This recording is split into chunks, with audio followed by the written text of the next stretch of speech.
ओम नमः शिवाय। ಭಾರತ್ ಮಾತಾ ಶಿವಶಕ್ತಿ ಅವತಾರ್ ಓಂ ಮಂಡಳಿ ಸತ್ಯ ಗೀತಾ ಮುರಳಿ ಓಂ ಪಿತಾಶ್ರೀ ಶಿವ ಬಾಬಾರವರ ನೆನಪಿದೆಯೇ? ಮುರಳಿಯ ದಿನಾಂಕ 1-12-2025 ಪ್ರಾತಃ ಕ್ಲಾಸ್ ರಿವೈಸ್ ಕೋರ್ಸ್ 28/6/1968 ಓಂ ನಮಃ ಶಿವಾಯ। ಮಧುರ ಮಕ್ಕಳೇ, ನೀವು ಪದೇ ಪದೇ ಹೇಳುತ್ತೀರಿ ಯೋಗ ಜೋಡಣೆಯಾಗುವುದಿಲ್ಲ ಎಂದು. ಯೋಗ ಎಂಬ ಅಕ್ಷರ ಸರಿಯಲ್ಲ. ನೀವು ರಾಜ ಋಷಿಗಳಾಗಿದ್ದೀರಿ, ರಾಜಯೋಗಿಗಳಲ್ಲ. ಋಷಿ ಎಂಬ ಅಕ್ಷರ ಪವಿತ್ರತೆಯದ್ದಾಗಿದೆ. ನೀವು ರಾಜ ಋಷಿಗಳಾಗಿದ್ದೀರಿ ಅಂದ ಮೇಲೆ ಅವಶ್ಯವಾಗಿ ಪವಿತ್ರರೇ ಆಗಿರುತ್ತೀರಲ್ಲವೇ? ಓಂ ನಮಃ ಶಿವಾಯ।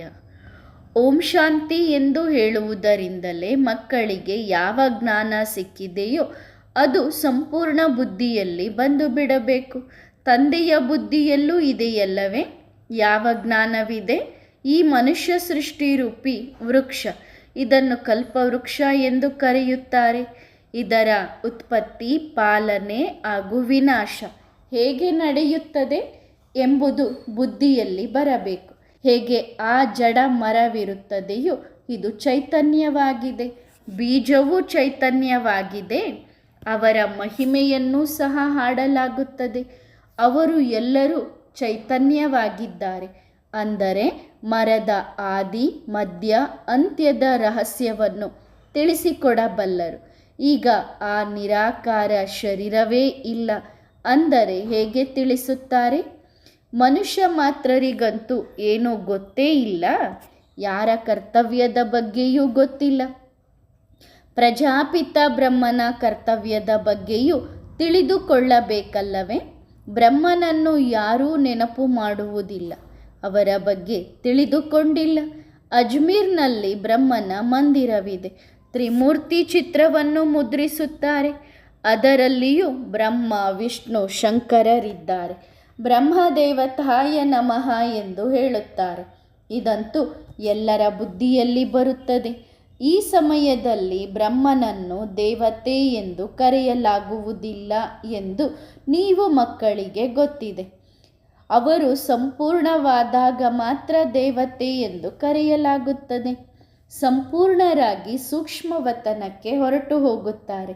ಇದನ್ನು ಯಾರು ಕುಳಿತು ತಿಳಿಸುತ್ತಿದ್ದಾರೆ? ತಂದೆ ಕೇಳುತ್ತಾರೆ, ನಿಮ್ಮ ತಂದೆಯ ಹೆಸರೇನು?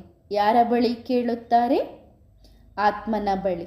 ಈಗ ಮಕ್ಕಳು ತಿಳಿದುಕೊಂಡಿದ್ದಾರೆ, ಅವಶ್ಯವಾಗಿ ನಮಗೆ ಇಬ್ಬರು ತಂದೆಯರು ಎಲ್ಲರಿಗೂ ಇದ್ದಾರೆ ಎಂದು. ಜ್ಞಾನವನ್ನು ಒಬ್ಬ ತಂದೆಯೇ ಕೊಡುತ್ತಾರೆ. ಈಗ ನೀವು ಮಕ್ಕಳು ತಿಳಿದುಕೊಳ್ಳುತ್ತೀರಿ, ಇದು ಶಿವ ಬಾಬಾರವರ ರಥವಾಗಿದೆ. ಬಾಬಾ ಈ ರಥದ ಮೂಲಕ ನಮಗೆ ಜ್ಞಾನವನ್ನು ತಿಳಿಸುತ್ತಿದ್ದಾರೆ.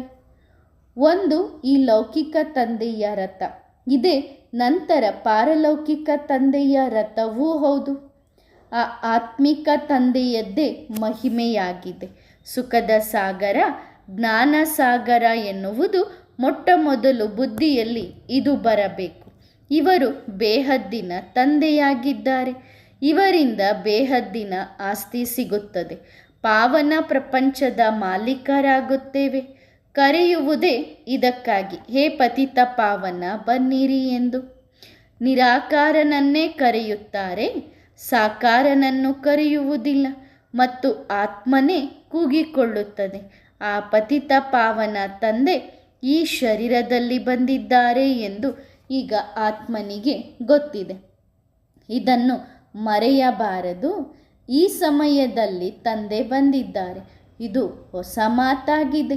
ಪ್ರತಿ ವರ್ಷ ಶಿವ ಜಯಂತಿಯನ್ನು ಆಚರಿಸಲಾಗುತ್ತದೆ. ಅಂದ ಮೇಲೆ ಅವರು ಒಂದು ಬಾರಿ ಬರುತ್ತಾರೆ. ಲಕ್ಷ್ಮೀನಾರಾಯಣರು ಸತ್ಯಯುಗದಲ್ಲಿದ್ದರು, ಈ ಸಮಯದಲ್ಲಿ ಇಲ್ಲ.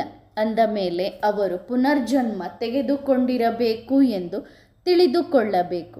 16 ಕಲೆಗಳಿಂದ 14 ಕಲೆ 12 ಕಲೆಗೆ ಬಂದಿರಬೇಕು.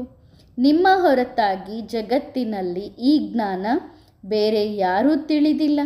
ಯಾವಾಗ ಈ ಲಕ್ಷ್ಮೀನಾರಾಯಣರ ರಾಜ್ಯವಿತ್ತೋ ಆಗ ಭಾರತ 16 ಕಲಾ ಸಂಪೂರ್ಣವಾಗಿತ್ತು ಎಂದು ನಿಮಗೆ ಗೊತ್ತಿದೆ. ಸತ್ಯಯುಗದಲ್ಲಿ ಇವರ ರಾಜ್ಯವಿತ್ತು ಮತ್ತು ಕೇವಲ ಭಾರತ ಮಾತ್ರವಿತ್ತು ಎಂಬುದು ನೀವು ಮಕ್ಕಳ ಬುದ್ಧಿಯಲ್ಲಿ ಇದೆ. ಸತ್ಯಯುಗವನ್ನು ಹೊಸ ಪ್ರಪಂಚ ಎಂದು ಕರೆಯಲಾಗುತ್ತದೆ. ಅಲ್ಲಿ ಎಲ್ಲವೂ ಹೊಸದೇ ಆಗಿರುತ್ತದೆ. ದೇವಿ ದೇವತೆ ಎಂದು ಹೆಸರೂ ಸಹ ಕರೆಯಲ್ಪಡುತ್ತದೆ. ಅದೇ ದೇವತೆಗಳು ವಾಮ ಮಾರ್ಗಕ್ಕೆ ಹೋದಾಗ ಅವರನ್ನು ಹೊಸಬರು ಎನ್ನಲು ಸಾಧ್ಯವಿಲ್ಲ. ದೇವತೆಗಳು ಎಂದು ಹೇಳಲು ಸಾಧ್ಯವಿಲ್ಲ. ವಾಮ ಮಾರ್ಗಕ್ಕೆ ಹೋದಾಗ ಅವರು ಹಳಬರಾಗಿ ಬಿಡುತ್ತಾರೆ. 21 ಜನ್ಮಗಳ ನಂತರ ವಾಮ ಮಾರ್ಗಕ್ಕೆ ಹೋಗುತ್ತಾರೆ. 16 ಕಲೆಗಳಿಂದ 14 ಕಲೆ ನಂತರ ಕೆಳಗೆ ಇಳಿಯುತ್ತಾ ಹೋಗುತ್ತಾರೆ. ಕೇವಲ ಅವರ ಪವಿತ್ರತೆಯ ನಿಶಾನಿ ಏನಿದೆ ಅದನ್ನು ದೇವತೆ ಎಂದು ಹೇಳಲು ಸಾಧ್ಯವಿಲ್ಲ. ನಾವು ಅವರ ವಂಶಾವಳಿಯವರು ಎಂದು ಯಾರೂ ಹೇಳಿಕೊಳ್ಳುವುದಿಲ್ಲ. ಒಂದು ವೇಳೆ ತಮ್ಮನ್ನು ಆ ವಂಶಾವಳಿಯವರೆಂದು ತಿಳಿದುಕೊಂಡಿದ್ದರೆ ಅವರ ಮಹಿಮೆ ಮತ್ತು ತಮ್ಮ ನಿಂದನೆಯನ್ನು ಏಕೆ ಮಾಡುತ್ತಿದ್ದರು? ಮಹಿಮೆ ಹಾಡುವಾಗ ಅವರನ್ನು ಪವಿತ್ರರೆಂದು, ಮಹಿಮೆ ಮಾಡುವವರು ತಮ್ಮನ್ನು ಅಪವಿತ್ರರೆಂದು ತಿಳಿದುಕೊಳ್ಳುತ್ತಾರೆ. ಪಾವನರಿಂದ ಮತ್ತೆ ಪತಿತರಾಗುತ್ತಾರೆ ಎಂದು ತಂದೆ ತಿಳಿಸಿದ್ದಾರೆ. ಪುನರ್ಜನ್ಮವನ್ನು ತೆಗೆದುಕೊಳ್ಳುತ್ತಾರೆ. ಯಾರೆಲ್ಲ ಪಾವನರಾಗಿದ್ದಾರೋ ಅವರು ಮತ್ತೆ ಪತಿತರಾಗಲೇಬೇಕು. ಮೊಟ್ಟ ಮೊದಲು ಆರಂಭದಲ್ಲಿ ಯಾರೇ ಪಾವನರಿದ್ದರೋ ಅವರೇ ಮತ್ತೆ ಪತಿತರಾಗಿದ್ದಾರೆ. ಪಾವನರಾಗಿದ್ದವರೇ ಈಗ ಪತಿತರಾಗಿದ್ದಾರೆ ಎಂದು ನಿಮಗೆ ಗೊತ್ತಿದೆ. ಈ ರಥವೂ ಪತಿತವಾಗಿದೆ. ರಥದ ಯಾವುದೇ ಮಹಿಮೆ ಇರುವುದಿಲ್ಲ. ನೀವು ಸ್ಕೂಲ್ನಲ್ಲಿ ಓದುತ್ತೀರಿ. ಅದರಲ್ಲಿ ನಂಬರ್ ವಾರ್ ಆಗಿ ಫಸ್ಟ್, ಸೆಕೆಂಡ್, ಥರ್ಡ್ ಕ್ಲಾಸ್ ಅಂತೂ ಇರುತ್ತಾರೆ. ನಮಗೆ ತಂದೆ ಓದಿಸುತ್ತಿದ್ದಾರೆ ಎಂದು ಈಗ ಮಕ್ಕಳು ತಿಳಿದುಕೊಳ್ಳುತ್ತಾರೆ. ಅದಕ್ಕಾಗಿಯೇ ಬರುತ್ತಾರಲ್ಲವೇ? ಅಂದರೆ ಓದಿಸುವುದಕ್ಕಾಗಿಯೇ ತಂದೆ ಬರುತ್ತಾರೆ. ಇಲ್ಲದಿದ್ದರೆ ಇಲ್ಲಿಗೆ ಬರುವ ಅವಶ್ಯಕತೆ ಏನಿದೆ? ಇವರೇನು ಗುರು, ಮಹಾತ್ಮ, ಮಹಾಪುರುಷ ಇತ್ಯಾದಿಯಲ್ಲ. ಇವರು ಸಾಧಾರಣ ಮನುಷ್ಯ ಶರೀರವಾಗಿದೆ. ಅದು ಸಹ ಬಹಳ ಹಳೆಯ ಶರೀರವಾಗಿದೆ. ನಾನು ಬಹಳ ಜನ್ಮಗಳ ಅಂತ್ಯದಲ್ಲಿ ಪ್ರವೇಶ ಮಾಡುತ್ತೇನೆ. ಬೇರೆ ಇವರ ಮಹಿಮೆ ಏನೂ ಇಲ್ಲ. ಕೇವಲ ನಾನು ಈ ಶರೀರದಲ್ಲಿ ಪ್ರವೇಶ ಮಾಡುತ್ತೇನೆ. ಆಗಲೇ ಇವರ ಹೆಸರು ಬರುತ್ತದೆ. ಇಲ್ಲದಿದ್ದರೆ ಪ್ರಜಾಪಿತ ಬ್ರಹ್ಮ ಎಲ್ಲಿಂದ ಬಂದರು? ಮನುಷ್ಯರು ಗೊಂದಲಕ್ಕೀಡಾಗುವುದು ಸಹಜವೇ. ಇದನ್ನು ತಂದೆಯೇ ಕುಳಿತು ತಿಳಿಸಿಕೊಡುತ್ತಾರೆ. ತಂದೆ ತಿಳಿಸಿದ ಕಾರಣ ನಿಮಗೂ ಅರ್ಥವಾಗಿದೆ. ಬ್ರಹ್ಮನ ತಂದೆ ಯಾರು? ಬ್ರಹ್ಮ, ವಿಷ್ಣು, ಶಂಕರರಿದ್ದಾರಲ್ಲವೇ? ಅವರಿಗೂ ತಂದೆ ಇರಲೇಬೇಕಲ್ಲವೇ? ಬ್ರಹ್ಮ, ವಿಷ್ಣು, ಶಂಕರರು ಸಹ ಕೆಳಗಿನ ಲೋಕದಲ್ಲಿದ್ದಾರೆ. ಇವರ ರಚಯಿತ ಶಿವಬಾಬಾ ಎಂದು ಅವಶ್ಯವಾಗಿ ಹೇಳಬೇಕಾಗುತ್ತದೆ. ಆಗ ಬುದ್ಧಿ ಮೇಲೆ ಹೋಗುತ್ತದೆ. ಪರಮಧಾಮದಲ್ಲಿರುವ ಪರಮಪಿತ ಪರಮಾತ್ಮನ ರಚನೆ ಇವರಾಗಿದ್ದಾರೆ. ಬ್ರಹ್ಮ, ವಿಷ್ಣು, ಶಂಕರ ಅವರುಗಳ ಕರ್ತವ್ಯ ಬೇರೆ ಬೇರೆಯಾಗಿದೆ. ಪರಸ್ಪರ 3-4 ಜನರಿದ್ದರೂ ಎಲ್ಲರ ಕರ್ತವ್ಯ ತಮ್ಮದೇ ಆಗಿರುತ್ತದೆ. ಪ್ರತಿಯೊಬ್ಬರ ಪಾತ್ರ ತಮ್ಮ ತಮ್ಮದೇ ಆಗಿದೆ. ಎಷ್ಟೇ ಕೋಟಿಗಟ್ಟಲೆ ಪಾತ್ರಧಾರಿಗಳು ಇದ್ದರೂ ಆತ್ಮಗಳಂತೂ ಇದ್ದಾರಲ್ಲವೇ? ಆತ್ಮಗಳೆಲ್ಲ ಒಂದೇ ರೀತಿ ಇದ್ದಾರೆ. ಆದರೆ ಶರೀರ ಒಬ್ಬರದು ಇನ್ನೊಬ್ಬರಿಗೆ ಹೋಲಿಕೆಯಾಗುವುದಿಲ್ಲ. ಎಷ್ಟೊಂದು ಮನುಷ್ಯರಿದ್ದಾರೆ. ಈಗ ಚಕ್ರ ಪೂರ್ಣಗೊಂಡಿದೆ, ಅಂತ್ಯವಿದೆಯಲ್ಲವೇ? ನಂತರ ನೀವು ಸತ್ಯಯುಗದ ಕಡೆಗೆ ಹೋಗುವಿರಿ. ಮತ್ತೆ ಚಕ್ರ ಪುನರಾವರ್ತನೆ ಆಗಬೇಕಿದೆ. ತಂದೆ ಈ ಎಲ್ಲ ವಿಷಯಗಳನ್ನು ಭಿನ್ನ ಭಿನ್ನ ರೀತಿಯಲ್ಲಿ ತಿಳಿಸುತ್ತಿರುತ್ತಾರೆ. ಇದು ಹೊಸ ಮಾತೇನಲ್ಲ. ಕಲ್ಪದ ಹಿಂದೆಯೂ ತಿಳಿಸಿದ್ದೆ ಎಂದು ಹೇಳುತ್ತಾರೆ. ಬಹಳ ನೆನಪು ಮಾಡಬೇಕಿದೆ. ನೀವು ತಂದೆಯ ಪ್ರೀತಿಯ ಮಕ್ಕಳಾಗಿದ್ದೀರಲ್ಲವೇ? ತಂದೆಯನ್ನು ನೆನಪು ಮಾಡುತ್ತಾ ಬಂದಿದ್ದೀರಿ. ಮೊದಲು ನೀವು ಒಬ್ಬ ಶಿವನ ಭಕ್ತಿಯನ್ನೇ ಮಾಡುತ್ತಿದ್ದೀರಿ, ನಂತರ ವ್ಯಭಿಚಾರಿ ಭಕ್ತಿ ಆದ ಕಾರಣ ನಿಮ್ಮ ವೃತ್ತಿಯೂ ಸಹ ಕೆಳಗೆ ಇಳಿಯುತ್ತಾ ಬಂದಿದೆ. ಮೊದಲು ಎಲ್ಲರೂ ಒಬ್ಬರ ಪೂಜೆ ಮಾಡುತ್ತಿದ್ದರು, ಭೇದ ಭಾವದ ಮಾತೇ ಇರಲಿಲ್ಲ. ಈಗ ಎಷ್ಟು ಭೇದ ಭಾವವಿದೆ. ಇವನು ರಾಮನ ಭಕ್ತ, ಇವನು ಕೃಷ್ಣನ ಭಕ್ತ. ರಾಮನ ಭಕ್ತರು ಧೂಪ ಹಚ್ಚಿದರೆ ಕೃಷ್ಣನ ಭಕ್ತರು ಮೂಗು ಮುಚ್ಚಿಕೊಳ್ಳುತ್ತಾರೆ. ಇಂತಹ ಮಾತುಗಳು ಶಾಸ್ತ್ರಗಳಲ್ಲಿದೆ. ನಮ್ಮ ದೇವತೆ ದೊಡ್ಡವನು ಎಂದು ಅವರು ತಿಳಿದುಕೊಳ್ಳುತ್ತಾರೆ, ನಮ್ಮ ಕೃಷ್ಣ ದೇವತೆ ದೊಡ್ಡವನು ಎಂದು ಇವರು ತಿಳಿದುಕೊಳ್ಳುತ್ತಾರೆ.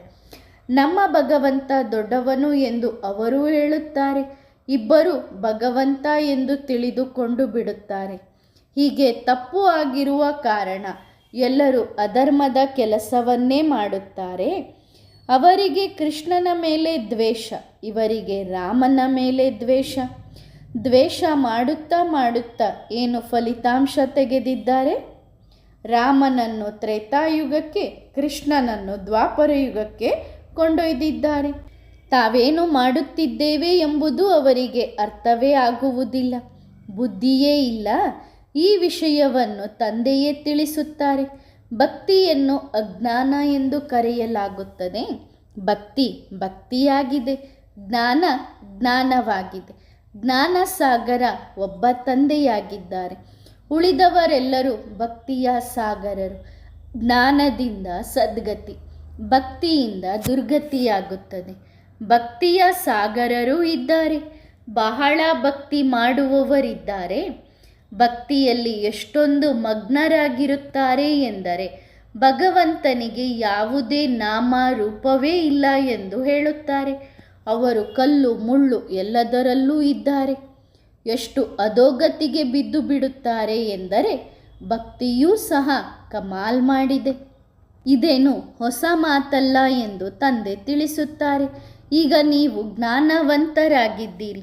ತಂದೆ ಸ್ವತಃ ತಮ್ಮ ಪರಿಚಯವನ್ನು ನೀಡಿದ್ದಾರೆ, ಇಡೀ ಚಕ್ರದ ಪರಿಚಯವನ್ನು ನೀಡಿದ್ದಾರೆ. ಇದನ್ನು ಬೇರೆ ಯಾರೂ ಕೊಡಲು ಸಾಧ್ಯವಿಲ್ಲ. ಆದ್ದರಿಂದ ನೀವು ಮಕ್ಕಳು ಸ್ವದರ್ಶನ ಚಕ್ರಧಾರಿಗಳು ಎಂದು ತಂದೆ ಹೇಳುತ್ತಾರೆ. ಪರಮಪಿತ ಅಂತೂ ಒಬ್ಬರೇ ಆಗಿದ್ದಾರೆ, ಉಳಿದವರೆಲ್ಲರೂ ಮಕ್ಕಳೇ ಆಗಿದ್ದಾರೆ. ಯಾರೂ ತಮ್ಮನ್ನು ಪರಮಪಿತ ಎಂದು ಕರೆದುಕೊಳ್ಳಲು ಸಾಧ್ಯವಿಲ್ಲ.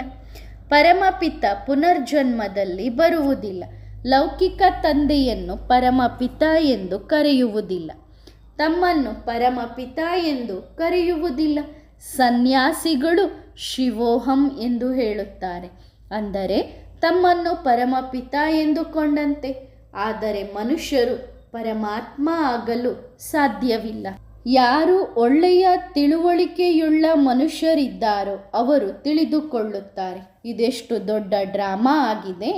ಇದರಲ್ಲಿರುವ ಪಾತ್ರಧಾರಿಗಳು ಸದಾ ಪಾತ್ರವನ್ನು ಅಭಿನಯಿಸುತ್ತಲೇ ಇರುತ್ತಾರೆ.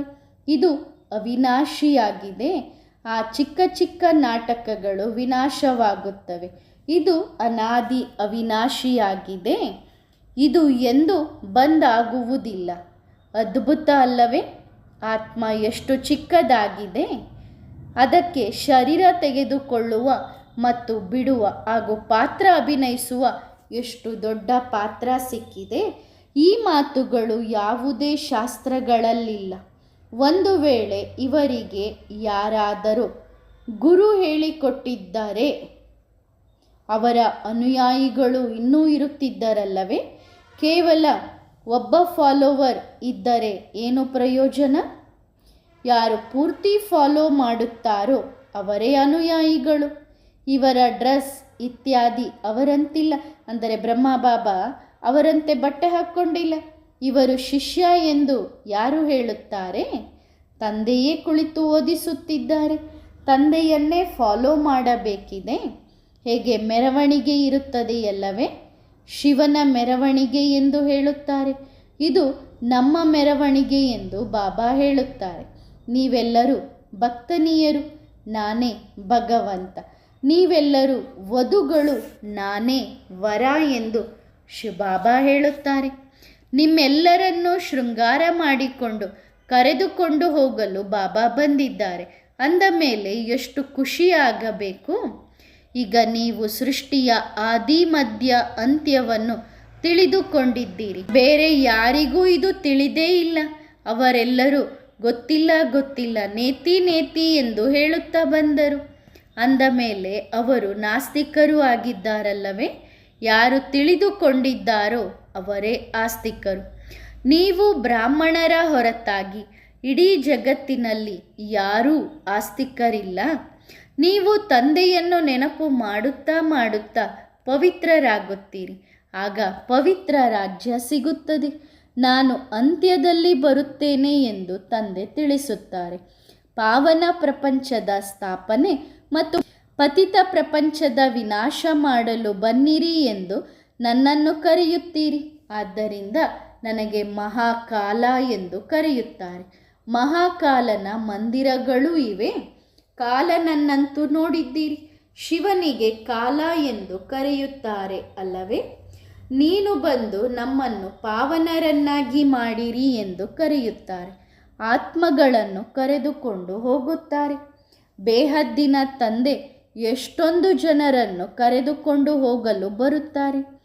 ಕಾಲರಿಗೂ ಕಾಲ ಮಹಾಕಾಲ ಎಲ್ಲ ಆತ್ಮಗಳನ್ನು ಪವಿತ್ರ ಹೂವಿನಂತೆ ಮಾಡುತ್ತಾರೆ.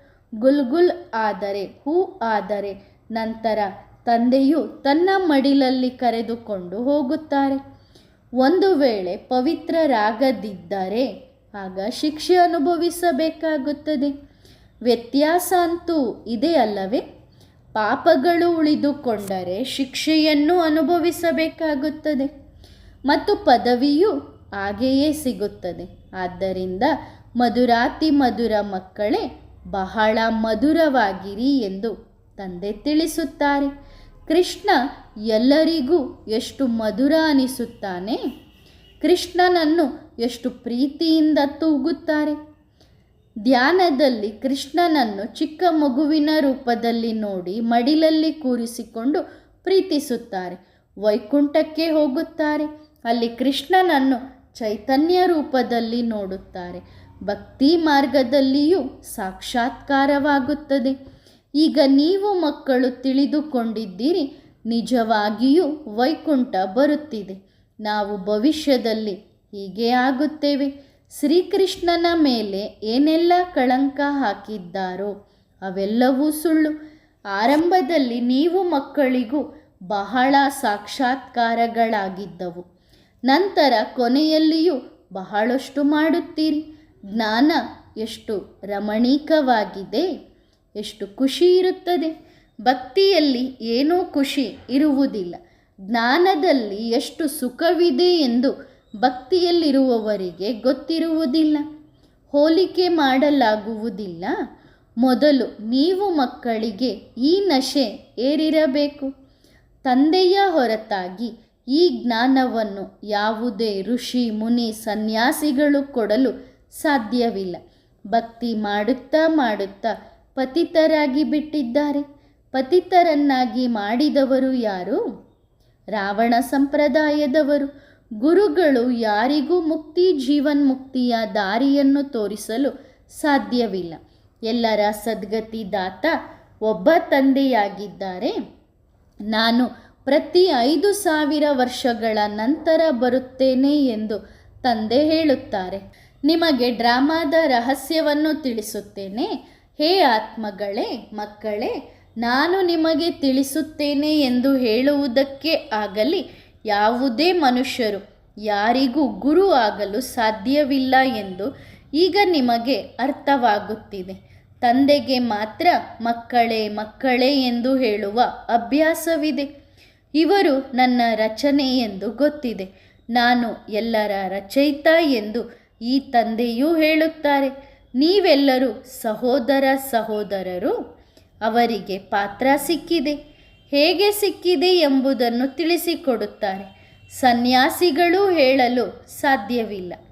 ಆತ್ಮನಲ್ಲಿಯೇ ಸಂಪೂರ್ಣ ಪಾತ್ರ ತುಂಬಿಕೊಂಡಿದೆ. ಎಷ್ಟೇ ಮನುಷ್ಯರು ಬರಲಿ, 84 ಜನ್ಮಗಳಲ್ಲಿಯೂ ಒಂದೇ ರೀತಿಯ ರೂಪಲಕ್ಷಣಗಳು, ಮುಖಲಕ್ಷಣಗಳು ಸಿಗಲು ಸಾಧ್ಯವಿಲ್ಲ. ಸ್ವಲ್ಪ ಸ್ವಲ್ಪ ಬದಲಾವಣೆ ಖಂಡಿತ ಇರುತ್ತದೆ. ತತ್ವಗಳೂ ಸಹ ಸತೋ ರಜೋ ತಮೋ ಆಗುತ್ತವೆ. ಪ್ರತಿ ಜನ್ಮದ ಮುಖ ಒಂದು ಇನ್ನೊಂದಕ್ಕೆ ಹೋಲಿಕೆಯಾಗುವುದಿಲ್ಲ. ಇದೂ ಸಹ ಅರ್ಥ ಮಾಡಿಕೊಳ್ಳುವ ಮಾತುಗಳಾಗಿವೆ. ತಂದೆ ಪ್ರತಿನಿತ್ಯ ತಿಳಿಸುತ್ತಾರೆ, ಮಧುರ ಮಕ್ಕಳೇ, ತಂದೆಯ ಬಗ್ಗೆ ಎಂದಿಗೂ ಸಂಶಯ ಪಡಬೇಡಿ. ಸಂಶಯ ಮತ್ತು ನಿಶ್ಚಯ ಎರಡು ಅಕ್ಷರಗಳಿವೆ. ತಂದೆ ಎಂದರೆ ತಂದೆಯೇ, ಇದರಲ್ಲಿ ಸಂಶಯ ಅಂತೂ ಬರಲು ಸಾಧ್ಯವಿಲ್ಲ.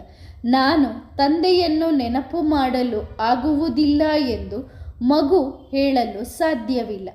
ನೀವು ಪದೇ ಪದೇ ಹೇಳುತ್ತೀರಿ ಯೋಗ ಜೋಡಣೆ ಆಗುವುದಿಲ್ಲ ಎಂದು. ಯೋಗ ಎಂಬ ಅಕ್ಷರ ಸರಿಯಲ್ಲ.